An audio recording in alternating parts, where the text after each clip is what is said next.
students, in this video we will understand how to solve practical problems of retirement of a partner with the help of this numerical which is available in front of you. So let's start to solve this numerical, and every point will be clear to you very finely, I hope so. Let's start.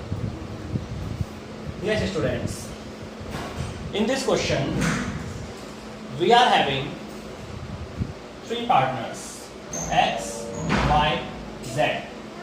They are sharing profit in the ratio of 3:2:1. Out of this, it is informed that Y retired from the firm. Y का retirement हो गया, and after that, no information is given regarding the sacrifice of Y and the gain of x and Z, यानी कि कोई information नहीं है Y ने कैसे सैक्रिफाइस किया, एक्स और जेड ने कैसे गेन किया है. In that situation our new ratio becomes, इसको हटा देंगे, जो बचेगा that is new ratio. In this situation gaining ratio also becomes old ratio that is 3:1. So the sacrifice of y has been shared by x and z in the ratio of 3:1. After this we are going to prepare revaluation DCF balance sheet. So let's prepare revaluation account.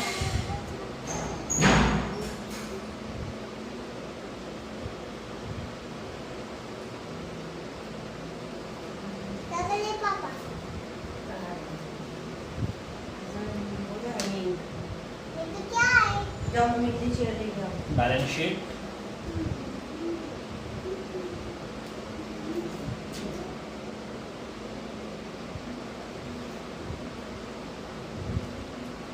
And partners capital account.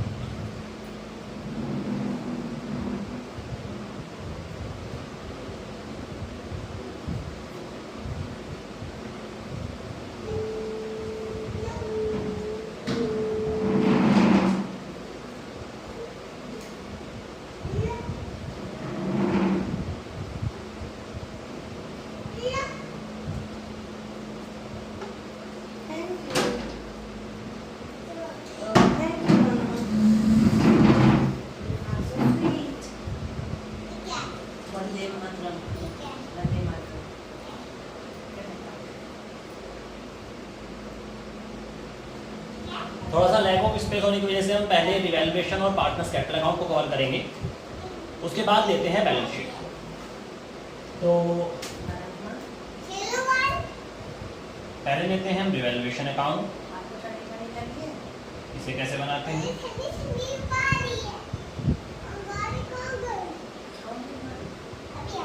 और नीचे ले लेते हैं partners capital account. So that we could have sufficient space.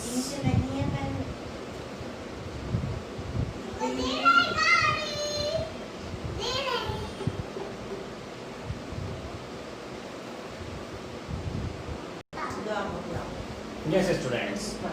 So first of all, revaluation partners capital account.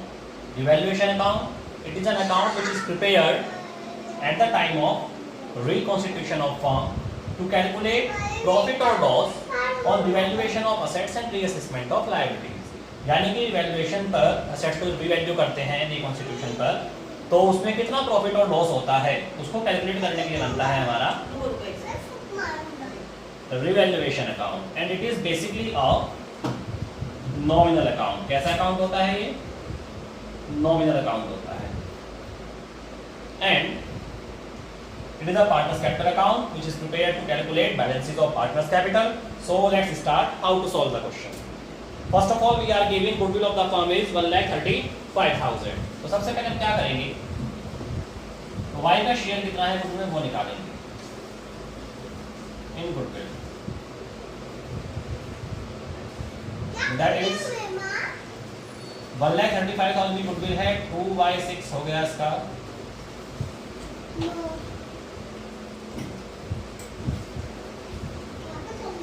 45,000 means Y ने जो sacrifice किया है उसके बदले उसको मिलना है 45,000. इससे एंट्री क्या करते हैं हम? इससे एंट्री करते हैं गेनिंग डेबिट टू सैक्रिफाइसिंग, यानी कि जो हमारे x और z है, x डेबिट होगा, z भी डेबिट होगा और y क्रेडिट होगा। और ये 45 किस रेशियो में बटेंगे? इनके गेनिंग रेशियो 3:1 में। तो उस एंट्री को हमें सीधा सीधा पीसीए पास कैसे करना है वो देख लीजिए। सबसे पहले पार्टनर्स कैपिटल अकाउंट के बैलेंस लिख देंगे, बाय बैलेंस ब्रॉट डाउन, तीनों के इक्वल हैं, 1,50,000, 1,50,000 एंड 1,50,000। अब 45,000 मिलना है किसको? y को। तो क्रेडिट साइड में एंट्री करेंगे क्योंकि y यहाँ पर क्रेडिट हुआ है, तो x और z के नाम से by x capital account and by z capital account. क्या करेंगे? अमाउंट किसके अकाउंट में लिखेंगे? y का अकाउंट बना रहे हैं तो y के कॉलम में, इस रेशियो में 3:1 में बांट देंगे 45,000 को। तो कितना हो जाएगा? बेसिकली 4 से डिवाइड करते हैं इसको,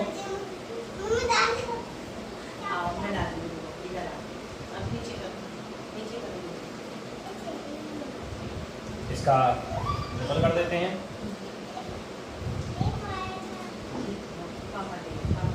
ये हो गया इसका 3:1। और इसके बाद ये दोनों डेबिट हुए हैं तो डेबिट में लिखेंगे टू बाय कैपिटल अकाउंट और दोनों के डेबिट साइड में लिख देंगे। इससे चले जाएंगे 33,750, इससे चले जाएंगे 11,250। तो हुआ क्या है कि दोनों ने गुडविल का इतना पैसा निकालकर इसको प्रोवाइड कर दिया है। आफ्टर दिस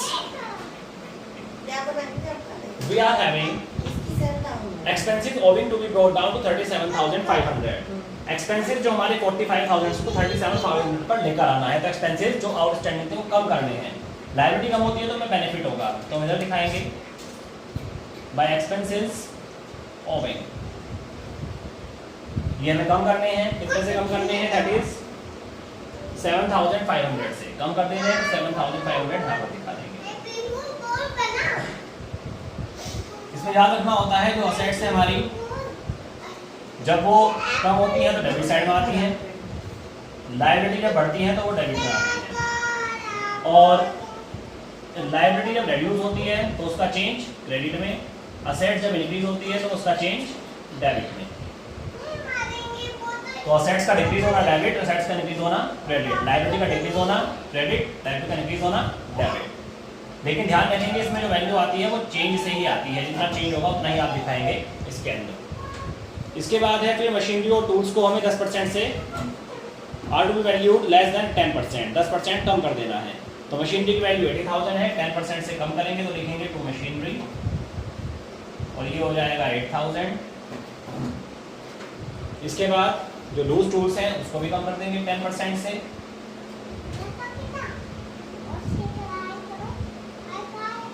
$40,000 के थे तो 4,000 हो जाएगा।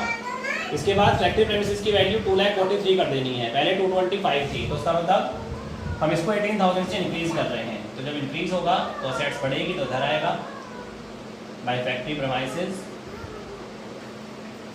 18,000 से इंक्रीज हो रही है, जब चेंज होता है वही यहाँ पर आता है। ये तो हो गया हमारा रिवैल्यूएशन अकाउंट के सारे चेंजेस असेट्स और लायबिलिटी के। इसके बाद फिर हम बेसिकली ये देखेंगे कोई ऐसी एसेट्स और लायबिलिटी तो नहीं है जिसमें कि चेंज होना हो। तो बेसिकली सबसे पहले हम देखते हैं तो हमारे पास है जनरल रिजर्व, ये डिस्ट्रीब्यूट हो जाता है, इसको डिस्ट्रीब्यूट कर देंगे। जनरल रिजर्व जब भी आपको दिया गया हो, चाहे कोई सा भी कंडीशन हो, रिटायरमेंट हो, एडमिशन हो या changes in profit sharing ratio हो, और रेशियो में बांट देते हैं। 1,35,000 का था, 3:2:1 में इसको डिस्ट्रीब्यूट कर देंगे तो ये हो जाएगा 2/6 तो 45,000 एक के पास और 3/6 का मतलब हाफ, तो ये हो गया आपका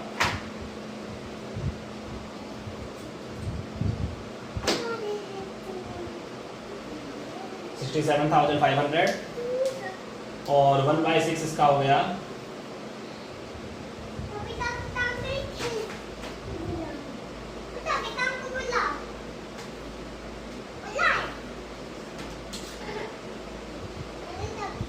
22,500।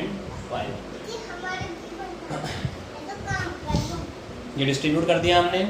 इसके बाद नेक्स्ट में हमें क्या करना है, अब हमारे पास कोई भी किसी तरह का अब एडजस्टमेंट नहीं बचा है, सारी एडजस्टमेंट हमारी हो चुकी हैं।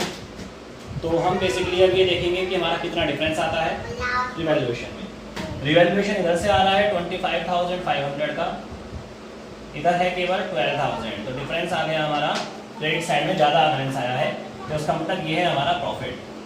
इन दैट सिचुएशन अगर डेबिट ज़्यादा हो जाता तो हमारा लॉस हो जाता, उधर आ जाता। प्रॉफिट हुआ है तो इधर आएगा, तो पार्टनर्स कैपिटल अकाउंट के नाम से एक्स, वाई और जेड तीनों में डिस्ट्रीब्यूट कर देंगे ओल्ड रेशियो में।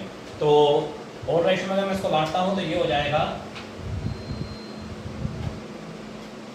6750 उसको मिलेंगे, 2/6 का मतलब हो गया 1/3, ये इसको डिस्ट्रीब्यूट हो गया। प्रॉफिट है तो इधर चला जाएगा, लॉस होता तो इधर आ जाएगा। By revaluation account 6750 4500 and 2250। After this इसके बाद हम क्या करेंगे, अब हम निकालेंगे हमारे जो पार्टनर्स कैपिटल अकाउंट है उनके बैलेंसेस। सबसे पहले टोटल करेंगे, टोटल करना स्टार्ट करते हैं। तो सबसे पहले टोटल करते हैं हम Z से, कहीं से भी स्टार्ट कर सकते हैं, इससे कर लीजिए, इससे कर लीजिए, हम इससे स्टार्ट कर रहे हैं। तो ये हो गया हमारा 1,50,000 और 22 1,72,500, ये हो गया 1,74,750। तो 1,74,750, यहाँ स्पेस नहीं है लेकिन टोटल आप नीचे भी लिखेंगे। स्पेस नहीं है इसलिए मैं इधर ही लिख रहा हूँ, उसका टोटल लिखते हैं, दोनों साइड हैं, लेकिन उधर मेरे पास स्पेस की थोड़ी सी कमी है, इस वजह से वहाँ पे नहीं लिख पा रहा हूँ, लेकिन आप उधर भी लिखेंगे, ध्यान रखिएगा। इसमें से 11,250 को हम माइनस करेंगे तो ये बचेगा हमारा, दैट इज 1,63,500। ये आ गया बैलेंस कैरी डाउन। अब जो पार्ट हमारा रिटायर हुआ था वाई का बैलेंस निकालेंगे, कितना हो जाएगा देखिए, 150 और ये हो गया 45 और ये हो गया 45, तो 194,500 ये 4 है, तो ये हो गया 1,94,500 2,44,500। उधर भी आप टोटल लिखते, स्पेस नहीं है इस वजह से नहीं लिख पा रहा हूँ, इधर तो लिखना ही है। अब एक चीज़ का ध्यान रखें, ये पार्टनर आपका रिटायर हो रहा है, this partner going to be retired, so that's why that we will not make this balance as balance sheet. इसको बैलेंस शीट नहीं बनाएंगे, we will transfer this amount to his loan account. कोई information नहीं है, loan account में transfer कर देते हैं। अगर कोई इन्फॉर्मेशन होती इसको पे करने की तो कुछ पैसा पे कर देते, जितना वो बोलता बाकी को लोन अकाउंट में ट्रांसफर कर देते। तो इसको लोन अकाउंट में ट्रांसफर कर देंगे टू वाइज लोन अकाउंट 2,44,500। इसके बाद फिर Z का एक्स्ट्रा निकाल लेते हैं, ये हो गया 150 और 67, तो ये हो गया आपका 2,17,500, 2,17,500 और 6,750, ये हो गया 2,17,500 plus 6,750, this one is 052, 2,24,250, 2,24,250। इसमें से माइनस कर देंगे 33,750, माइनस करेंगे तो ये आ जाएगा 1,90,500। ये भी बन जाएगा हमारा बैलेंस कैरी डाउन, क्योंकि ये पार्टनर रिटायर नहीं हो रहा था। तो स्टूडेंट्स, ऐसे हम तैयार करेंगे partners capital account and revaluation account. अब इससे हमारी एक चीज बचती है, वो है हमारी बैलेंस शीट। तो बैलेंस शीट कैसे बनेगी, बैलेंस शीट में क्या क्या यूज होगा, ये बैलेंसेस यूज होंगे, ये अमाउंट यूज होगा, आइए बनाते हैं और उसके जो चेंजेस हुए हैं वो यूज होंगे। तो बैलेंस शीट के लिए स्पेस जो है मैं बेसिकली इस पोर्शन को डिलीट करके बनाऊंगा, ताकि बैलेंस शीट के लिए पूरा क्वेश्चन मुझे ना मिटाना पड़े और आप काफी कुछ समझ जाए।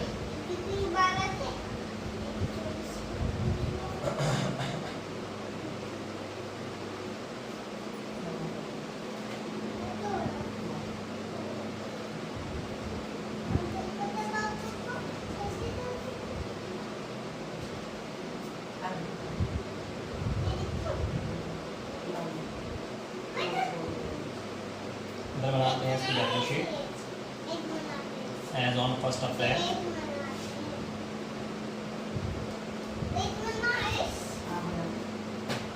2019।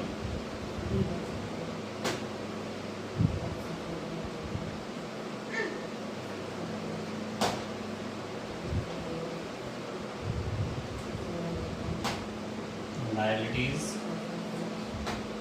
amount, assets amount। लाइब्रेरी में सबसे पहले दिए हुए हैं क्रेडिटर्स, उस पर कोई चेंज नहीं हुआ था तो क्रेडिटर्स को हम ऐसा कैसा लिख देंगे, कितने के हैं 30,000 के। इसके बाद दिया हुआ है बीपी, इसके भी कोई चेंज नहीं था, इसको भी एडजस्ट लिख देंगे। इसके बाद एक्सपेंसेस दिए हुए हैं ओवरयूज। एक्सपेंसिव ओवरयूज ने बोला था कि 45 से आपको 7,500 से कम कर देने हैं और लेकर आने हैं 37,500 तो नई वैल्यू दिखाएंगे। फिर जनरल का हमने बाहर दिया था। उसके बाद अब जो है वाई का लोन अकाउंट है ये आ जाएगा 2,44,500 का और साथ साथ कैपिटल अकाउंट आ जाएंगे एक्स और जेड के। एक्स का है 1,90,500 और जेड का है 1,63,500। इसके बाद हम असेट्स पर आएंगे। असेट्स में हमें दिया हुआ है सबसे पहले कैश इन हैंड, इस पर कोई चेंज नहीं हुआ था, कैश को एज इट इज दिखा देंगे। फिर हमें दिया हुआ है बैंक, इस पर भी कोई चेंज नहीं था, इसको एज इट इज दिखा देंगे। फिर दिए हैं डेटर्स, डेटर्स पे कोई चेंज नहीं हुआ है, डेटर्स को एज इट इज दिखाएंगे। इसके बाद दिया हुआ है स्टॉक, इस पे भी कोई चेंज नहीं है, इसे भी एज इट इज दिखा देंगे। इसके बाद दिया हुआ है फैक्ट्री प्रीमाइसेस, ये हमें 18,000 से बढ़ाने थे तो फैक्ट्री प्रीमाइसेस जो हैं वो 18,000 से बढ़कर हो जाएंगे 2,43,500 के। और मशीनरी हमें 80,000 की दी हुई है, इसको हमें 10% से लेस करना था तो ये हो जाएगी 72 की। जो हमारा लूज टूल्स है वो हमें 40 के दिए हुए थे, 10% से लेस होने हैं तो ये हो जाएंगे आपके 4,000 माइनस होके 36 के। दोनों साइड का टोटल करेंगे तो ये आएगा हमारा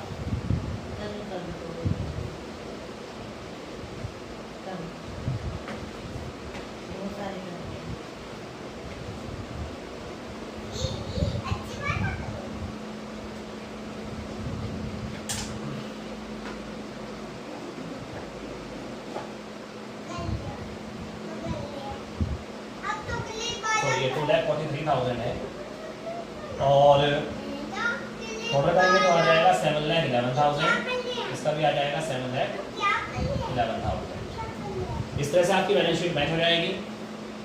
ऐसे हम कर सकते हैं रिटायरमेंट का क्वेश्चन जिसमें कि हमें revaluation account, partners capital account और बैलेंस शीट बनाने हैं। आई होप आपको ये सभी कुछ क्लियर हुआ होगा। आगे हम ऐसे जो वीडियोस हैं वो आपके लिए लेकर आते रहेंगे जिसमें कि आपको और इन्फॉर्मेशन भी दी जाएंगी। तब तक के लिए थैंक यू।